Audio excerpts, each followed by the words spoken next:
Most people believe that if they could just earn more money, their financial stress would finally go away. Bills would feel easier. Decisions wouldn't feel so tight. Life would feel calmer. And honestly, that belief feels reasonable. When money feels tight, everything feels heavier. Small problems feel big. Unexpected expenses feel personal. Even simple decisions can feel stressful. So it makes sense that people conclude the solution must be more income. After all, money is supposed to remove friction. But here's the uncomfortable truth: most people only discover after a raise, a promotion, or a strong financial year. For a lot of people, income goes up, and their money problems stay exactly the same. Sometimes they even get worse. Not because they failed, not because they did something wrong, but because more income doesn't fix money problems automatically. It simply magnifies whatever system was already there. Before we go any further, if you're interested in calm, practical thinking about money and building long-term financial stability, consider subscribing. This channel focuses on clear systems, not hype, and progress that actually holds up over time. Why more money feels like the answer. Most money stress is framed as an income problem. People say things like, "If I made just a little more, I'd be fine.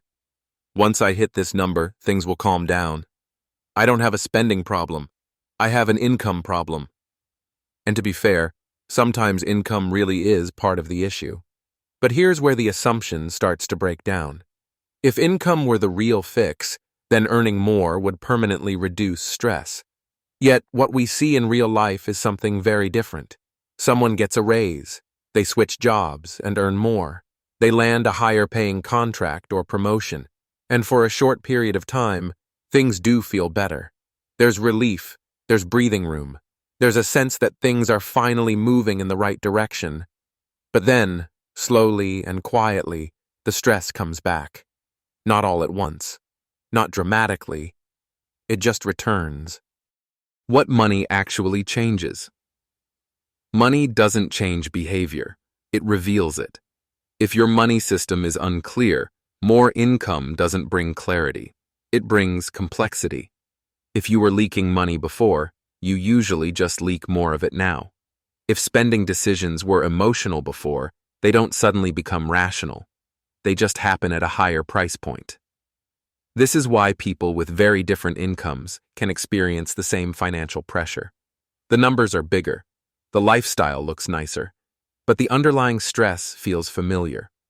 More money usually makes your current system louder, not better.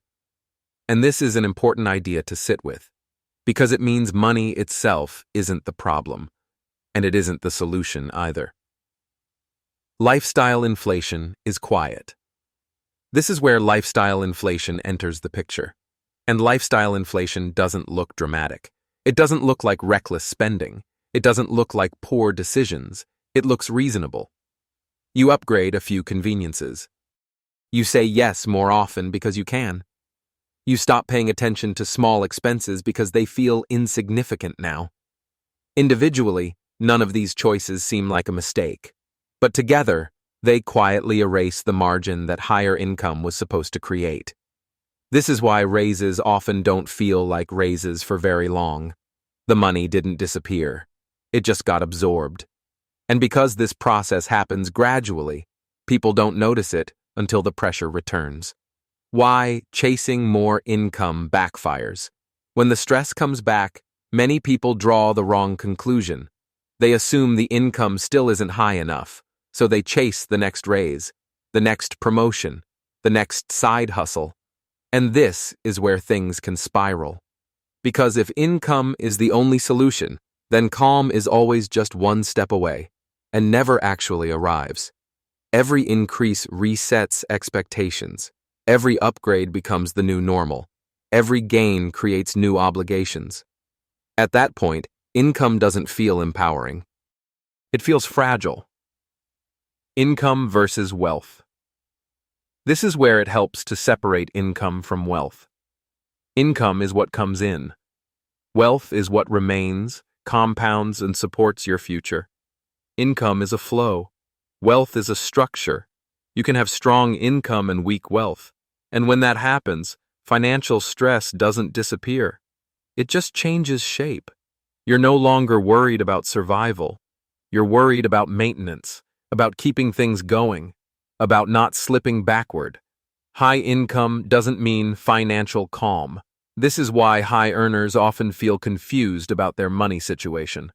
From the outside, everything looks fine. But internally, there's pressure. Pressure to maintain, pressure to keep earning, pressure to not mess things up. Because without a system, income feels temporary.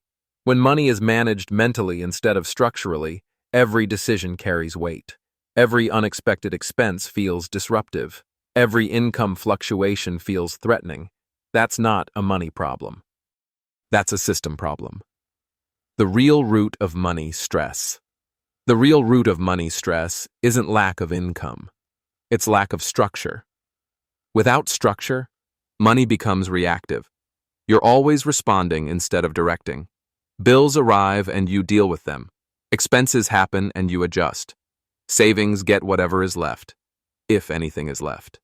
That approach can work for a while, but it doesn't scale. And adding more income to a reactive system doesn't make it proactive. It just raises the stakes. Quick pause here. If this way of thinking about money is helpful and you want more videos like this, make sure you're subscribed. This channel is about clarity, stability, and systems that actually work long-term. All right, let's continue. What actually fixes the problem? What actually changes the equation isn't salary, it's systems. A simple money system does a few important things. It reduces decision fatigue. It creates predictability. It removes emotion from everyday choices. Instead of deciding every month what to do with your money, the system decides for you. Instead of wondering whether you can afford something, the boundaries are already set. Instead of hoping things work out, the structure handles it. This is why people with solid systems often feel calmer, even at modest incomes, and why people with high incomes but no system often feel trapped. Financial stability is about alignment. Financial stability doesn't come from optimization. It comes from alignment. When your income, spending, and priorities are working together, money stops feeling adversarial. You stop fighting it. You stop second-guessing yourself. You stop feeling like you're behind. Progress becomes quieter, fewer surprises, clearer decisions, more margin. It doesn't feel exciting. It feels steady. Why calm is the real goal. This is something most people don't hear enough. Financial progress feels quieter than people expect. It doesn't look like hustle. It doesn't feel like adrenaline. It doesn't require constant motion. It feels boring, in the best way. That's when income finally does what people expect it to do. It becomes a tool instead of a threat. The takeaway most people miss. So if you're earning more but still feel stuck, the problem isn't you. And it's not that earning more was a mistake. It just means the system never changed. Once the system changes, income finally starts working the way people imagine. It supports your life instead of controlling it. And that's when money starts to feel calm. If this video helped you see money a little more clearly, consider subscribing. New videos like this focus on calm, practical ways to build financial confidence without pressure or hype. Thanks for watching. I'll see you in the next one.